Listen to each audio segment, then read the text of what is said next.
What happened to Bridget Cleary? He did the dirty on her, did he? He killed her, yeah. He burnt her to death. 1895 সালে Bridget ক্লিয়ারি নামের এক ভদ্র মহিলাকে তার স্বামী আগুনে পুড়িয়ে হত্যা করে।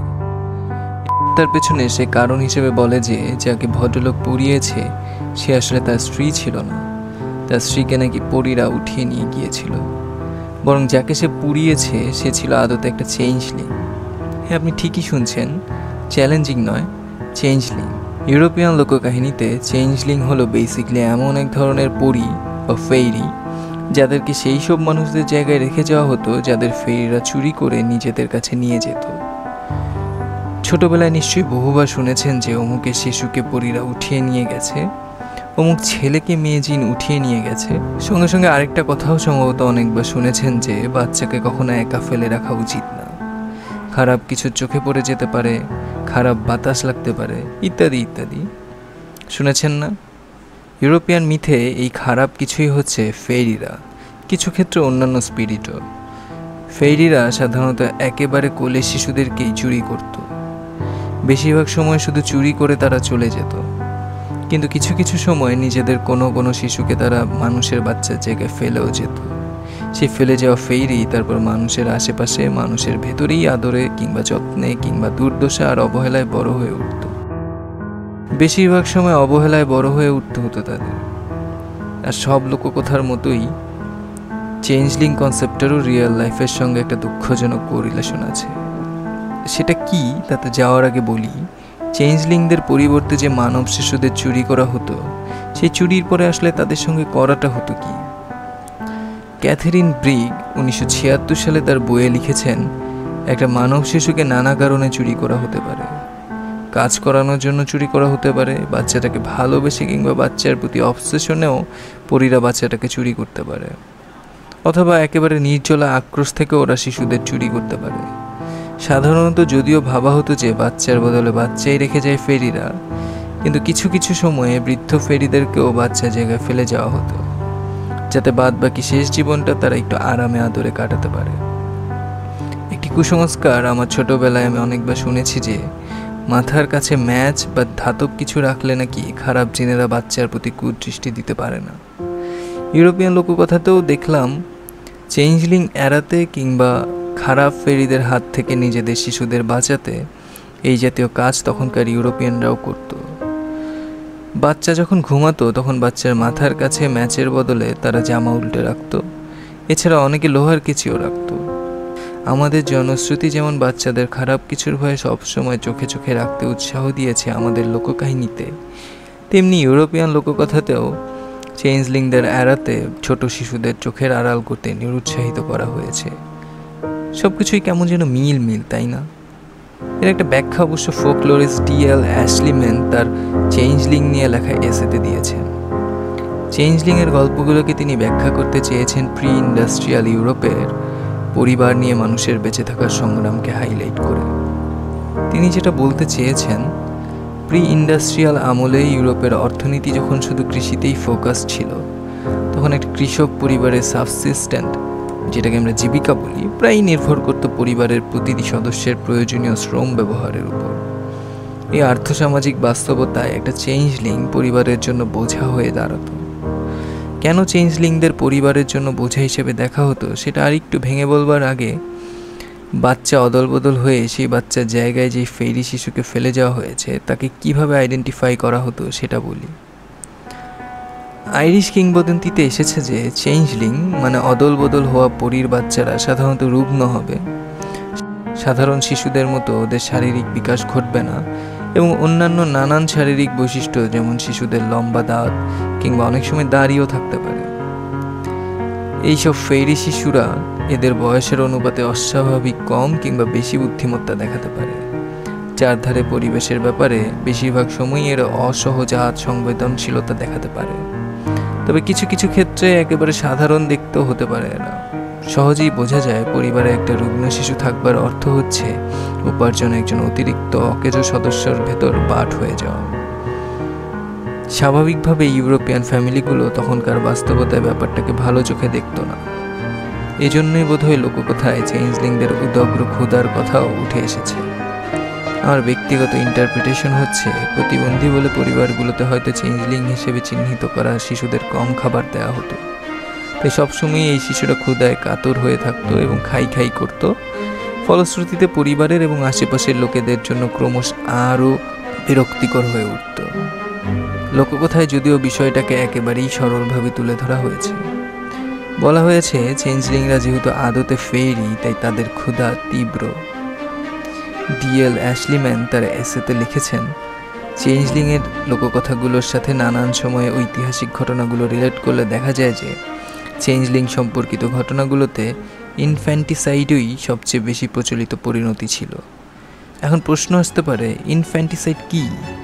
ইনফ্যান্টিসাইড হচ্ছে অবাঞ্ছিত নবজাতকদের হত্যা করার প্রথা, অর্থাৎ দুর্বল শিশু যারা হয়তো বামুন কিংবা কোনো ধরনের শারীরিক প্রতিবন্ধিত্বের শিকার, তাদের শুরুতেই মেরে ফেলার চলকেই বলা হয় ইনফ্যান্টিসাইড। সাধারণত বাইরের পরিবেশে দূরে কোথাও ফেলে আসা হতো শিশুদের, যাতে আপনাতেই ওরা মরে যায়। অনেক সমাজে অবশ্য সরাসরি হত্যা করা হতো। আপনারা যারা ভাইকিংস দেখেছেন, সেখানে র্যাগনারের ছোট ছেলে বিকলাঙ্গ হবার কারণে এই প্রক্রিয়ার ভেতর দিয়ে গিয়েছিল। ইউরোপের ইনফ্যান্টিসাইডে প্রথম নিষেধাজ্ঞা আরোপ করে সম্ভবত ক্রিশ্চিয়ানিটি। আরবে এর উপর নিষেধাজ্ঞা সবচেয়ে জোরালোভাবে আরোপ করে ইসলাম। কিন্তু নিষেধাজ্ঞা আরোপ করা হলেও এই প্রথা আর সব বাজে প্রথার মতোই আড়ালে আড়ালে বহুদিন কম বেশি চলেছে। বলা বাহুল্য, নারী শিশুরাই এর ভুক্তভোগী বেশি হয়েছে। ইন্ডিয়ায় কিছু কিছু সময়ে, এমনকি এখনও, এবং চায়নায় ওয়ান চাইল্ড পলিসি চলার সময় প্রচুর নারী শিশু হত্যার ঘটনা ঘটেছে। বলা বাহুল্য, উত্তরাধিকার সূত্রে যে সম্পদের বন্টন, তার উপর ভিত্তি করেই এই অশুভ কাজ সম্পাদনা করা হতো বলে মনে হচ্ছে। তো চেঞ্জলিং হিসেবে চিহ্নিত করা শিশুদের অনেক সময় প্রত্যক্ষ কিংবা পরোক্ষভাবে হত্যা করা হতো। এমনিতে ফেরিরা সাধারণত শিশুদেরই নিত, কিন্তু অনেক সময় প্রাপ্তবয়স্কদেরও উঠিয়ে নিয়ে যেত। আমাদের লোককথায় যেমন নতুন বিয়ে হওয়া কিংবা নতুন মায়েদের নিয়ে নানা রকমের কুসংস্কার আছে, তেমনি ইউরোপিয়ান লোককাহিনীতেও এমন আছে। অনেক সময় ফেরিরা নতুন মায়েদের কিংবা নতুন বিয়ে হওয়া মানুষদের নিয়ে যেও তাদের জায়গায় চেঞ্জলিং রেখে যেত। বলা হতো সুন্দর শিশুদের এবং সুন্দরী নারীদের স্পিরিটেরা টার্গেট করে নিয়ে যেয়ে বিনিময়ে তাদের জায়গায় নিজেদের কাউকে ফেলে যেত, কারণ সুন্দর শিশু আর নারীদের এরা বেশি পছন্দ করত। এমন হতেই পারে যে আপনার আশেপাশে সুন্দর মানুষদের কেউ একজন হয়তো সবচেয়ে ভাগ্যবান চেঞ্জলিংদের একজন। কিন্তু গড়পড়তা চেঞ্জলিংদের ভাগ্যে কিন্তু প্রাপ্তবয়স্ক হওয়ার সুযোগ খুব একটা দেখা যেত না। এমনিতে এতক্ষণে বোধহয় ধরতে পেরেছেন যে চেঞ্জলিং টার্মটার ইতিহাস আসলে বেদনা আর দুর্দশার ইতিহাস। চলেন প্রথমে দেখি ফোকলোরগুলোয় চেঞ্জলিং আইডেন্টিফিকেশনের প্রসেস কি বলা হয়েছে। এরপর কিছু রিয়েল লাইফ চেঞ্জলিংয়ের নামধাম বলে ভিডিওটা শেষ করব। জার্মান ফোকলোরে চেঞ্জলিংদের বলা হয়, আমি আসলে উচ্চারণটা করতে পারছি না, স্ক্রিনে বানান থাকবে। এখানকার ফোকলোরে চেঞ্জলিং আইডেন্টিফিকেশনের বহু নৃশংস উপায়ের ভেতর একটা তুলনামূলক কম নৃশংস উপায় হচ্ছে চেঞ্জলিংকে মারধর করা কিংবা চাপকানো, যাতে সে তার আসল পরিচয় স্বীকার করে নেয় এবং যার জায়গা নিতে পরিবারটিতে সে এসেছে সেই শিশুটির সন্ধান বলে দেয়। আইরিশ ফোকলোরে চেঞ্জলিংয়ের কনসেপ্টের সাথে বদ নজরও মিলেমিশে একাকার হয়ে গেছে। সেখানে শিশুর দিকে কুদৃষ্টিতে তাকালে কিংবা কোনো মানুষকে, বিশেষ করে নারীকে অতিশয় মুগ্ধ কিংবা হিংসার চোখে দেখলে ফেরেরা তার ক্ষতি করার বিশেষ ক্ষমতা লাভ করে।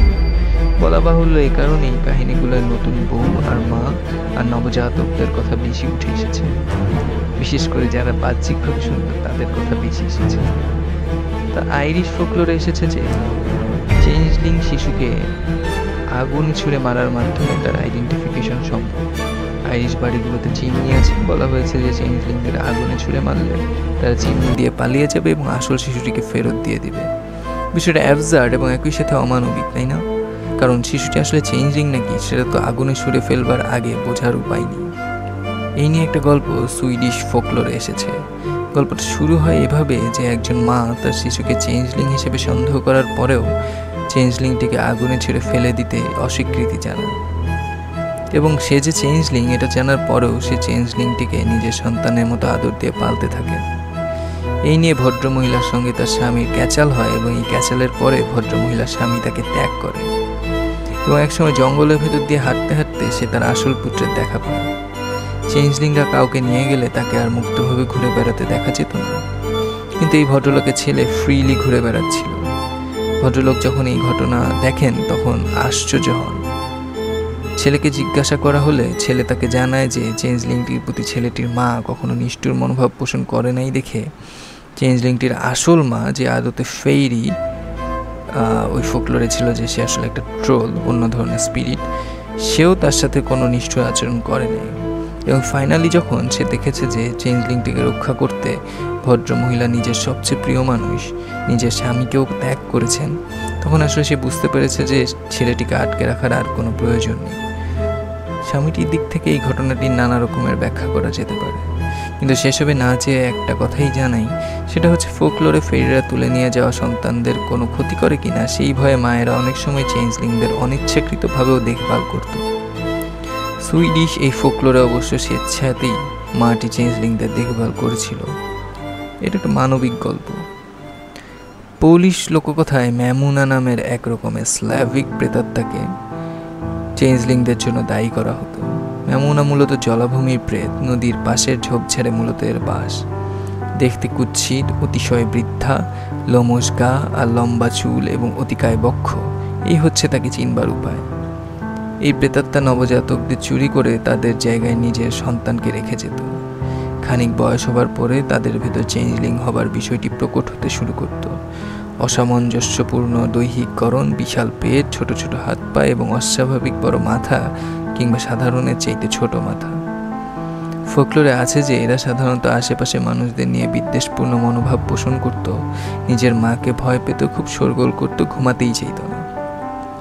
বাকি চেঞ্জলিংদের মতো এদের ভেতরেও লক্ষ্য করা যেত তীব্র ক্ষুধা। পোলিশ ফোকলোর সম্পর্কিত সারফেস লেভেলের লেখাগুলো পড়তে যেয়ে মনে হয়েছে এখানে চেঞ্জলিং বলতে মূলত বামুনদেরকেই ইঙ্গিত করা হয়েছে। এরা মানুষের কাছ থেকে বিদ্বেষপূর্ণ আচরণ পেত এবং বদলে সেটাই ফিরিয়ে দিত। নিজের মাকে ভয় পেত কারণ মায়েরা এই জাতীয় বাচ্চাদের ভালো চোখে দেখত না। ফলশ্রুতিতে অ্যাবিউজের শিকারও হয়তো হতে হতো সময়ে সময়ে। আর মায়ের হাতে অ্যাবিউজড বাচ্চারা মাকে তো ভয় পাবেই। এছাড়া ক্ষুধার ব্যাপারটা তো আগেই উল্লেখ করেছি।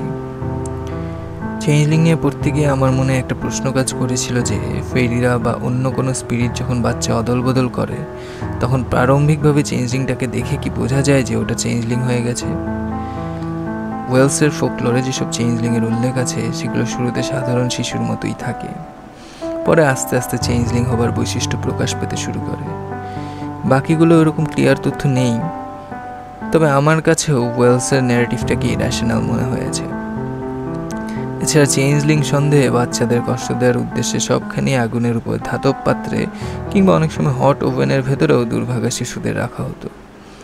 বিশ্বাস করা হতো যে চেঞ্জলিং শিশুকে কষ্ট দিয়ে যেতে থাকলে একসময় চেঞ্জলিংটির আসল মা এতে বিচলিত হয়ে নিজের সন্তানকে ফিরিয়ে নেবে এবং মানব সন্তানটিকে ফিরিয়ে দেবে। আইরিশ আর স্কটিশ ফোকলোরে তো একা থাকা অবস্থায় শিশু কোনো কারণে হাসলে, একা একা মনের আনন্দে নাচলে কিংবা কখনো কখনো শিশুকে ইনস্ট্রুমেন্ট বাজাতে দেখলেও চেঞ্জলিং হিসেবে সন্দেহ করা হতো। এই জায়গায় এসে ফোকলোরের একটা কার্যক্রমের সঙ্গে আমাদের জিনে ধরা ওঝাদের কর্মকাণ্ডের মিল খুঁজে পেয়েছি। আমাদের দেশীয় রীতিতে যেমন অনেক সময় জিনে ধরা রোগীদেরকে নিয়ে আঙুল ধরে কিংবা মিছিমিছি বালিশ অথবা কাঠ পিটিয়ে জিনের মুখ থেকে সে কোথেকে এসেছে, কত বয়স, এই জাতীয় তথ্য জানতে চাওয়া চল ছিল, তেমনি ইউরোপিয়ান ফোকলোরগুলোর প্রায় সবগুলোতেই চেঞ্জলিংদের আসল বয়স এবং কোথেকে এসেছে সেটি জানতে চাওয়ার লক্ষ্যে আগুনের কাছে ডিমের খোসা আর পট রেখে ভয়ভীতি দেখানোর চল ছিল। তবে আমার মনে হয় এটির সঙ্গে মারধর এবং আরও নানান ভয়ভীতি দেখানো হতো বলেই এই পার্টিকুলার কাজটা করলে চেঞ্জলিং শিশুরা কিংবা প্রাপ্তবয়স্করা ভয়ে সত্য মিথ্যা সব স্বীকার করে নিতে বাধ্য হতো। অনেকটা বিনের আওয়াজ শুনে সাপের দোল খাওয়ার মতোই ব্যাপারটা। এবারে কিছু সত্যিকার মানুষের নাম নেওয়া যাক যাদের চেঞ্জলিং হিসেবে সন্দেহ করা হয়েছিল। প্রথমেই আসে ব্রিজেট ক্লিয়ারি। তার কথা আগেই লিখেছি। এই হত্যাকাণ্ডে মোট 9 জনকে আসামি করা হয়েছিল। প্রধান আসামি ছিল তার স্বামী। এ সম্পর্কে বিস্তারিত অনলাইনে পড়তে পারেন অথবা আমিও কখনো ইচ্ছে হলে ভেঙে লিখতে পারি। 2 নম্বরে থাকবে মাইকেল লেহি। আয়ারল্যান্ডের মাইকেল লেহিকে যখন ডুবিয়ে মারা হলো তখন তার বয়স ছিল মাত্র 4। ছেলেটির কমিউনিটিতে অনেকেই বিশ্বাস করত যে ছেলেটি একটা চেঞ্জলিং। সেই সময়ের আশেপাশে চেঞ্জলিং সংশ্লিষ্ট ধারণাগুলো আয়ারল্যান্ডের গ্রামাঞ্চলে বেশ জোরালোভাবে উপস্থিত ছিল। মাইকেল লেহিকে প্রতিদিন নদীতে ডোবাবার নির্দেশ ছিল, কিন্তু তৃতীয় দিনে বেশি সময় ধরে ডুব দিতে বাধ্য করায় ছেলেটি মারা যায়। 3 নম্বরটা একটা রুমার। ইংল্যান্ডের রাজা চার্লস প্রথমকে নিয়েও রুমার ছিল যে সে চেঞ্জলিং হতে পারে। একজন আয়া এমন বয়ানও দিয়েছিলেন যে রাজা যখন ঘুমাতো তখন রহস্যময় একটা অবয়ব এসে তার দোলনা তাকে ঢেকে দিত। এতক্ষণ ধরে যারা ভিডিওটা দেখেছেন তারা নিশ্চয়ই বুঝতে পারছেন যে সিংহভাগ ক্ষেত্রেই শিশু কিংবা প্রাপ্তবয়স্ক মানুষটি চেঞ্জলিং নাকি চেঞ্জলিং না সেটা যাচাই করার প্রক্রিয়া চলমান থাকা অবস্থাতেই অভিযুক্তরা মারা যেত। ডাইনি পোড়ানোর মতোই অধিকাংশ ক্ষেত্রে এখানে জাগতিক কোনো না কোনো উদ্দেশ্য কিংবা অন্ধবিশ্বাস কাজ করত। ভিডিওটা শেষ করতে চাই আপনাদের কাছে একটা প্রশ্ন রেখে। আচ্ছা বলেন তো, কোনো চেঞ্জলিং যদি মানুষের মাঝেই বড় হয় এবং তারপর মানুষের সঙ্গে যদি তার কোনো সন্তান হয়, সেক্ষেত্রে তার সন্তানটিও কি চেঞ্জলিং হবে নাকি সে স্বাভাবিক কোনো মানুষই হবে? তো আপাতত এটুকুই। আল্লাহ হাফেজ, টাটা, বাই বাই।